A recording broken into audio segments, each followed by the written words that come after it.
अनेकों हैं पर चित्रकूट समकूट नहीं। दुनिया अनेकों हैं पर चित्रकूट समकूट नहीं।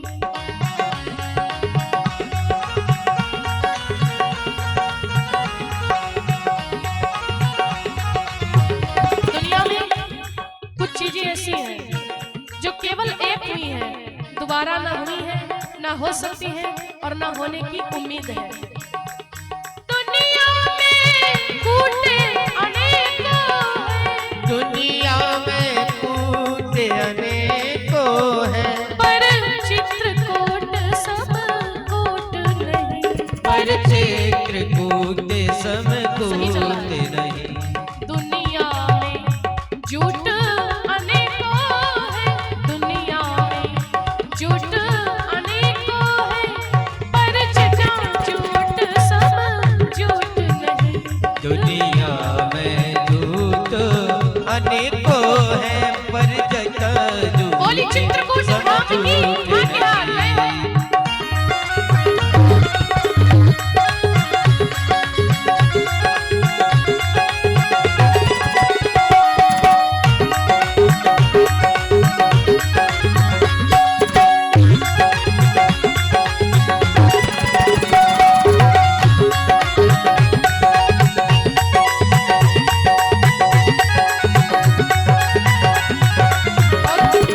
दुनिया में फूटे अनेकों हैं, दुनिया में फूट अनेकों हैं, पर भाई भाई सम फूट नहीं। पर भाई भाई सब फूट नहीं। दुनिया में लूट अनेकों हैं, दुनिया में लूट अनेकों हैं, पर राम नाम सी लूट नहीं। दुनिया में लूट अनेकों हैं, पर राम नाम सी लूट नहीं।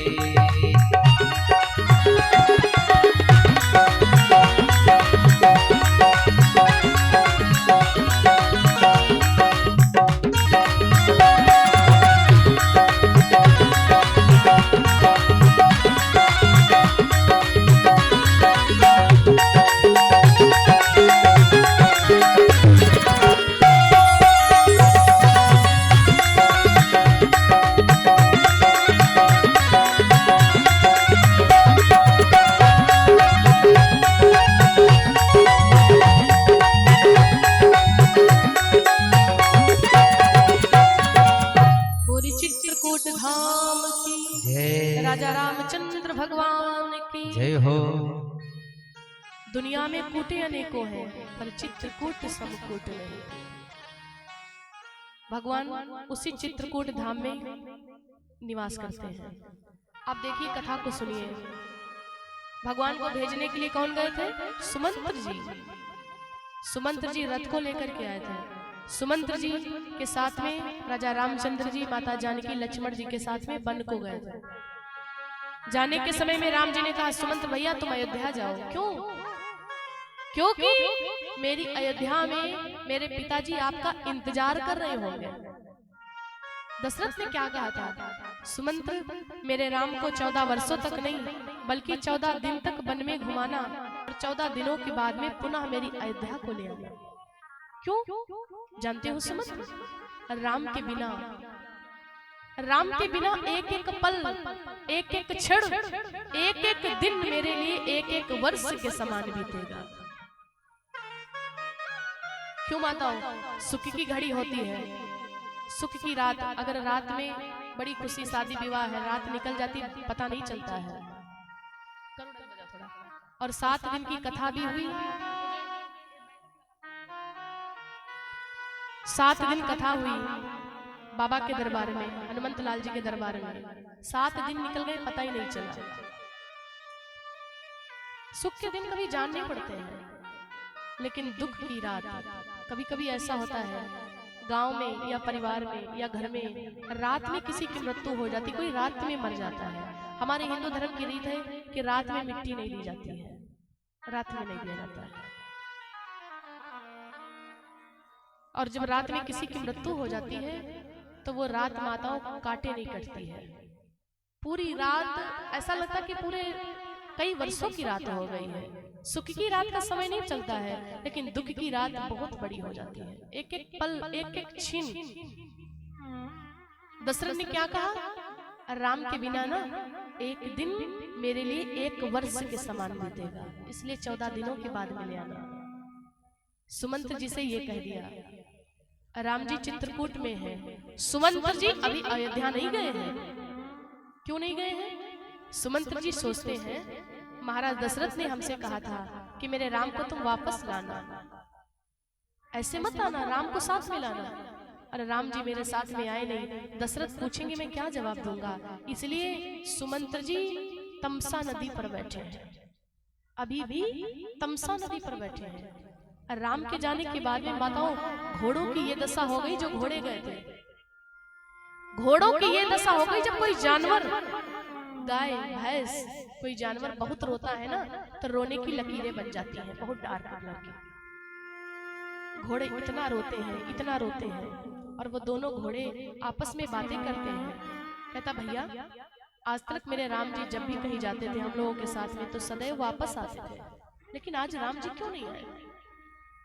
और वो घोड़े बार बार जिधर राम जी गए हैं, जिधर माता जानकी गई है, उधर ही बार बार मुड़ करके देख रहे हैं, बार बार मुड़ करके देख रहे हैं। घोड़े चलते फिर रुक जाते, चलते फिर रुक जाते, चलते फिर रुक जाते हैं। सोचते हैं कि अगर मेरे राम को अपनी अयोध्या की याद आ गई और अगर वो फिर वापस आ गए कि सुमंत्र हम चलेंगे, तो राम जी को पैदल आना पड़ेगा। निषाद राज्य के देखा नहीं गया। कहते चलो चारा डालते हैं, ला करके घोड़ों के सामने चारा रख दिया, जल रख दिया। चारा की तो बात अलग रखो, किसी घोड़ों ने तो पानी तक नहीं पिया। राम की विरह में ये राम का कष्ट है। राम चले गए।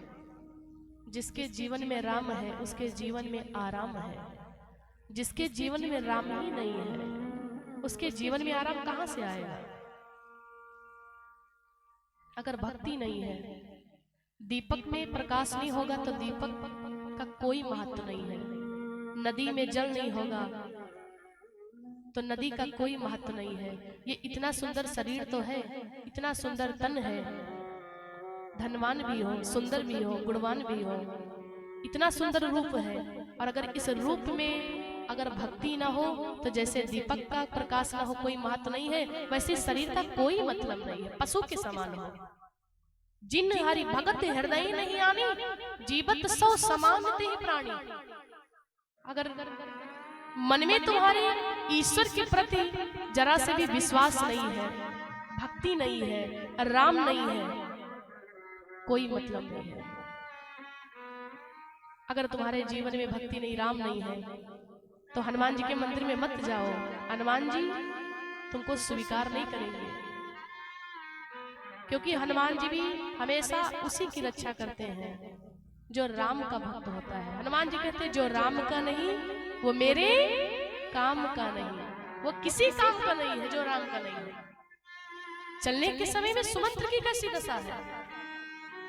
घोड़े थोड़ा सा आगे बढ़ते हैं, फिर पीछे देखते हैं, फिर बढ़ते, फिर पीछे देखते हैं, और सुमंत्र जी सोचते हैं अभी हम जैसे अयोध्या जाएंगे ना, पूरे अयोध्या वाले हमको चारों तरफ से घेर लेंगे और हमसे कहेंगे राम जी आ गए, राम जी आ गए। मैं क्या जवाब दूंगा? राम है नहीं, क्या जवाब दूंगा? इसलिए सुमंत्र सोचते हैं कि हम दिन में नहीं जाएंगे, रात में जाएंगे। हम रात में जाएंगे। रात में जाएंगे तो कम से कम महाराज दशरथ ही जान पाएंगे, गांव वाले तो सो जाएंगे ना। दीपक जलाने का माताओं समय होगा, तब सुमंत्र जी घोड़े पर बैठ करके धीरे धीरे धीरे धीरे धीरे धीरे चलने लगे। चलने के समय में सुमंत्र की कैसी दशा है? सुमंत्र की ऐसी दशा है जैसे किसी पतिव्रता नारी ने, पति परायण सती पतिव्रता नारी ने पूरे जीवन भर अपने पति के चरणों की पूजा किया हो, अपने पति को छोड़ करके किसी अन्य पुरुष के बारे में सती ने कभी सपने में भी ना सोचा हो। पति के अलावा किसी को चाहती ना हो, तन मन सब कुछ अर्पण कर दे, और वही नारी जब बूढ़ी हो जाए, वही सती माँ जब बूढ़ी हो जाए, और बूढ़े हो जाने पर अगर उसका पति बिना गलती के उस नारी का त्याग कर दे, जो सोच उस सती नारी को होगी ना, वो सोच सुमंत्र जी को हो रही है। जैसे कोई संत ने मंदिर पर रह करके मन क्रम वचन हर प्रकार से भक्ति किया हो, हर प्रकार से राम का हो गया हो, और जब उसी संत की मृत्यु हो जाए, संत की मृत्यु हो जाने के बाद में चरणामृत डाला जाता है, गंगा जल डाला जाता, तुलसी डाली जाती है, और जल के जगह पर, गंगा जल के जगह पर जैसे कोई उस संत के मुख में मदिरा डाल दे, शराब डाल दे, जो सोच उस संत को होगी वही सोच सुमंत्र को हो रही है।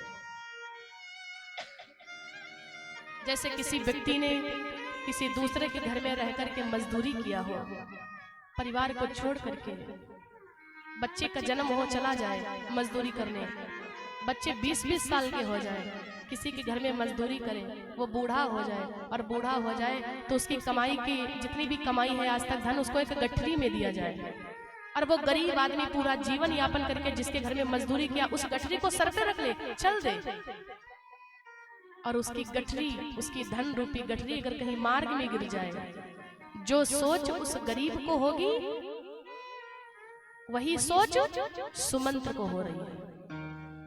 क्यों? क्योंकि सुमंत्र की राम रूपी गठरी तो मार्ग में गिर गई है। सुमंत्र जी सोचते हम दिन में नहीं जाएंगे। मैया पूछेंगे क्या जवाब देंगे दशरथ को, और दशरथ इधर कोप भवन में श्री राम श्री राम श्री राम राम का एक एक क्षण इंतजार कर रहे हैं। माता कैकेयी जानती हैं अब ये अंतिम क्षण है, जितनी देर में अपने पति को देख लो। क्यों? सुमंत्र जैसे कहेंगे राम नहीं आएंगे मैं विधवा हो जाऊंगी, दशरथ के प्राण टूट जाएंगे। बड़ी करुणमयी कथा है। जिस माँ को पता चल जाता कि मेरे पति की ये बीमारी हो गई है, वो जल जाती है, क्योंकि चिंता चिता बना देती है। इलाज कराने जाओ, बेटे को कोई गंभीर मर्ज हो गई हो तो डॉक्टर अगर तुमसे बता दे, बेटे को न बताए, माँ रात दिन जलती रहती उसी चिंता को लेकर के, अब मेरा बेटा ज्यादा दिन का मेहमान नहीं बचा है। और मैया को तो ये पता कि थोड़ी देर के लिए मेरे पति जीवित है। सुमंत्र जी गए, अवध में गए, जैसे सोने का समय हो रहा था, और जैसे घोड़ों की कुटकुटाने की आवाज सुनी, कोई जानवर निकलता है रात में, तुरंत पता चल जाता है। घोड़ों की कुटकुटाने की आवाज सुनकर के सभी दौड़ पड़े। कोई भोजन कर रहा था, कोई दीपक बुझा रहा था, सोने का समय हो रहा था, कोई बिस्तर लगा रहा था। लेकिन जैसे घोड़ों की कुटकुटाने की आवाज गई ना, सब जान गए मेरे राम आ गए। दौड़ते दौड़ते आए और कहते सुमंत्र तुम गए थे, मेरे राम आ गए। सुमंत्र हाथ जोड़ दिए, कुछ नहीं बोलते। क्यों? राम आए नहीं, क्या जवाब दें? सुमंत्र जी सोचते इनको तो जवाब नहीं दे पाए, लेकिन माता कौशल्या हमसे पूछेंगे, उनको क्या जवाब देंगे? कौशल्या की छोटो दशरथ पूछेंगे तो उनको क्या जवाब देंगे? सुमंत्र जी तुरंत गए माता कौशल्या के भवन में, और सुमंत्र जी से माता कौशल्या कहती बेटा तू आ गया? सुमंत्र राम को लेकर के गया था, राम आ गया? सुमंत्र जी हाथ जोड़ करके फूट फूट करके रोना चालू कर दिए, मैया राम नहीं है। जैसे इस बात को सुना, माता कौशल्या बिलख बिलख करके रो रही हैं। कहती कोई बात नहीं सुमंत्र, इस समय मेरी अयोध्या में दुख का बादल फटा हुआ है, मैं क्या करूं? सुमंत्र जी कहते माँ मैं कैसे महाराज दशरथ को जवाब दूंगा? और इधर गए हैं कोप भवन में। आहा, माता कैकेयी दशरथ की सर की तरफ बैठी है। दशरथ ने कैकेयी का त्याग कर दिया कि तुमने मेरे पुत्र का वनवास कर दिया, इसलिए मैं तेरा त्याग करता हूँ। धन्य है माँ कैकेयी, इतना बर्दाश्त कर रही है, पति ने त्याग कर दिया। सुमंत्र जी धीरे धीरे गए हैं, और महाराज दशरथ पृथ्वी पर पड़े राम श्री राम श्री राम श्री राम कह रहे थे। इस व्यथा को देख करके सुमंत्र को सहन नहीं हुआ। जैसे महाराज दशरथ के प्राण कंठ में इसीलिए टिके हैं कि सुमंत्र एक बार राम को दिखा दे। सुमंत्र जी गए, और कहने लगे महाराज मैं सुमंत्र आपका मंत्री सुमंत्र आपके चरणों में प्रणाम करता हूँ। सुमंत्र का नाम सुनकर के महाराज दशरथ ऐसे खड़े हो गए जैसे मरे हुए देह में फिर से प्राण आ गए हो। सुमंत्र की दशरथ को भरोसा था कि सुमंत्र राम को लेकर जरूर आएगा। सुमंत्र खड़े हो गए। महाराज दशरथ कहते सुमंत्र तो आ गया? बोले हाँ। कहाँ है मेरा राम, कहाँ है मेरी जानकी, कहाँ है मेरा लक्ष्मण? जैसे सुमंत्र ने कहा कि राम नहीं आए, दशरथ पृथ्वी पर गिर गए। सुमंत्र ये तुम नहीं, ये श्रवण कुमार के माता पिता की चीख चीख की आवाज कहती है जैसे पुत्र के विरह में मेरे प्राण गए हैं वैसे तुम्हारे भी चले जाएंगे। ये मेरा काल, ये तुम नहीं, ये मेरा काल बोल रहा है, ये मेरा काल बोल रहा है। क्योंकि श्रवण कुमार के माता पिता ने दशरथ को श्राप दे दिया कि तुमने मेरे पुत्र को मृगा समझ करके मार दिया, शब्द वेदी बाण।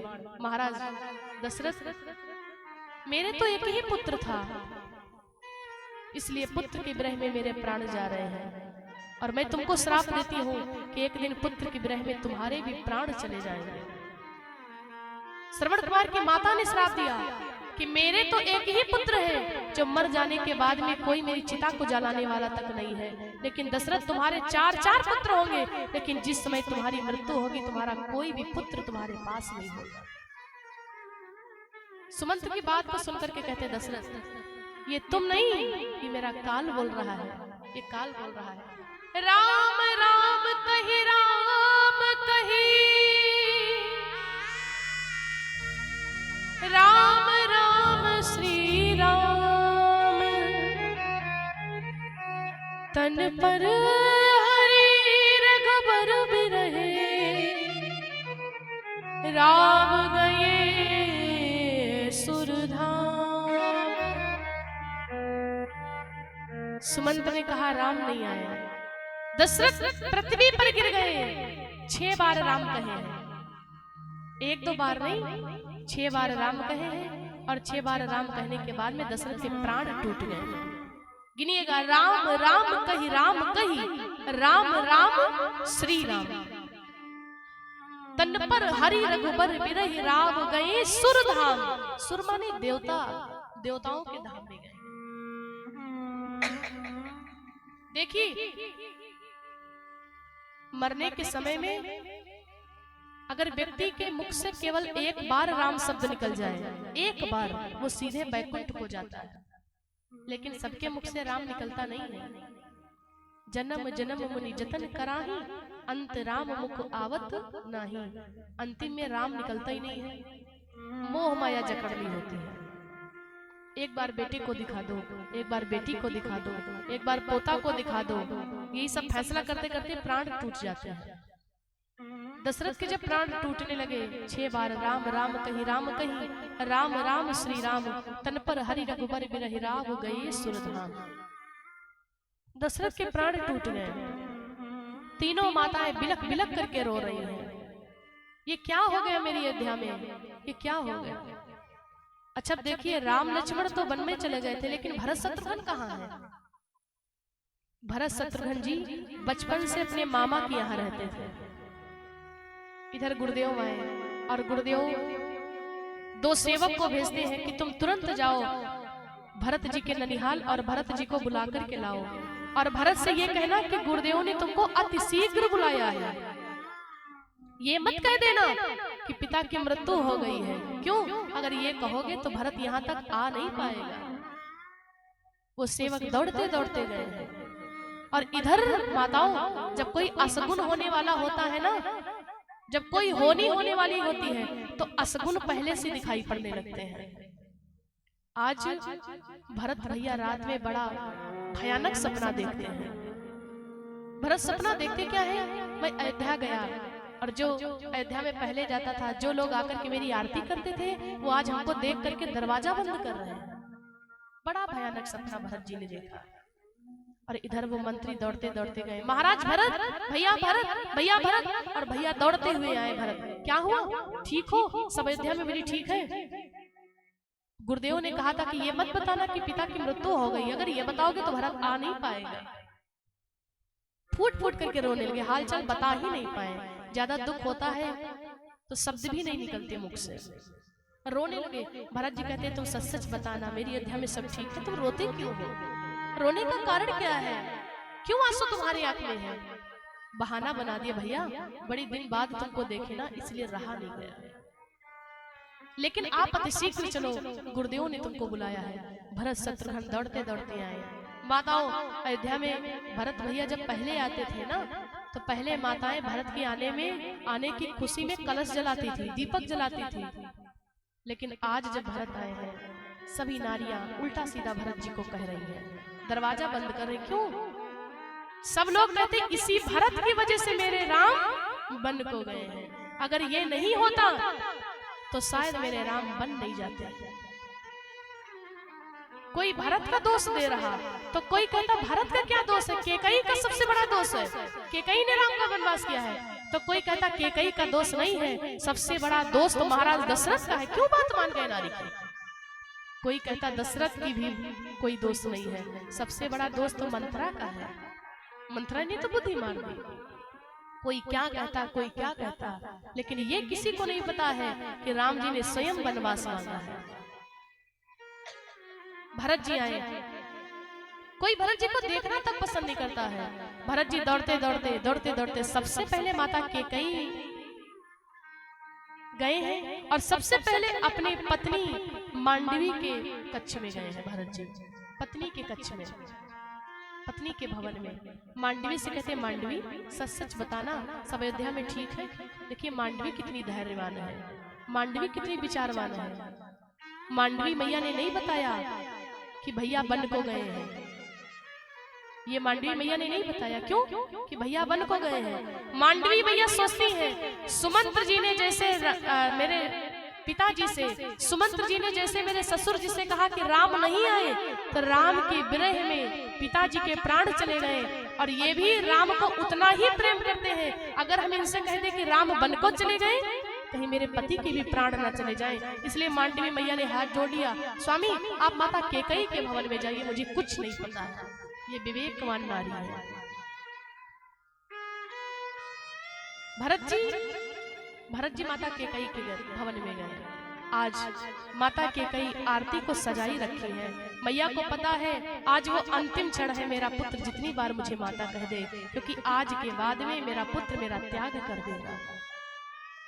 भरत जी गए और कहते मैया मैया ये मैं क्या अयोध्या में देख रहा हूँ, जो माताएं पहले मेरे आने की खुशी में दीपक जलाती थी, आज वो देख देख करके दरवाजा बंद कर रही थी। क्या हुआ? माता केकई कहती बेटा तू बैठ जा, मैं तुझे सब कुछ बताऊंगी, सत्य सत्य बताऊंगी, सब कुछ ठीक है। और सुनो, तुम्हारी जो नानी है ना मंथरा ने बड़ी चालाकी की है, सबसे ज्यादा तो मंथरा ने मेरी सहायता की है। भरत जी कहते मैं कुछ समझ नहीं पाया। मैया कहती तू बैठ, पहले मैं तेरी आरती उतार लूंगी, सब बताऊंगी बाद में। आरती को उतारा और माता केकई बचनों को बताने से पहले कांप रही है, पता चल जाए मेरा पुत्र अभी मेरा त्याग कर देगा, मेरा नाम कहेगा, मेरा त्याग कर देगा, बोल नहीं पाओगे। केकई माता कहती है कि बेटा सब कुछ ठीक है अपनी अयोध्या में, लेकिन थोड़ी सी अनहोनी हो गई। अनहोनी? बोले हाँ। भरत जी उठ करके खड़े हो गए। कौन सी अनहोनी मैया? अनहोनी ये हो गई कि तुम्हारे पिताजी के प्राण चले गए। जैसे प्राण का नाम सुना भरत जी पृथ्वी पर गिर गए, फूट फूट करके रोने लगे। मैया ये तुम क्या कह रही हो? पिताजी मर गए? बिना राम भैया के हाथ में मेरा हाथ दिए मेरे पिताजी मर गए। मरने के समय में मैया सच सच बताना, मेरे पिता ने मुझे तो याद किया होगा ना, ये कैसे हो सकता है? मैया कहती हैं कि अगर तुम्हारे भैया होते तब तो तुम्हारे भैया के हाथ में हाथ देते। क्यों? भैया कहाँ है? भैया तो वन में है। वन? भरत जी और फूट फूट करके रोने लगे। वन में? क्यों? मैंने वनवास कर दिया। आपने वनवास कर दिया? भरत जी आश्चर्यचकित रह गई। तू जननी जननी भाई केकई, जिस समय तुमने मेरे भैया का वनवास किया था तू मर जाती, तेरे जिह्वा में कीड़े पड़ जाते, तू एक शब्द ना बोल पाती। मैं कलंकित हूँ, मैं अपने आप को बड़ा दुर्भाग्यशाली समझता हूँ जो मैं तेरी कोख से आया हूँ। तुमने भैया को वनवास कर दिया। कि कही ये तूने अच्छा नहीं किया है, ये अच्छा नहीं किया। ए मैया तेरी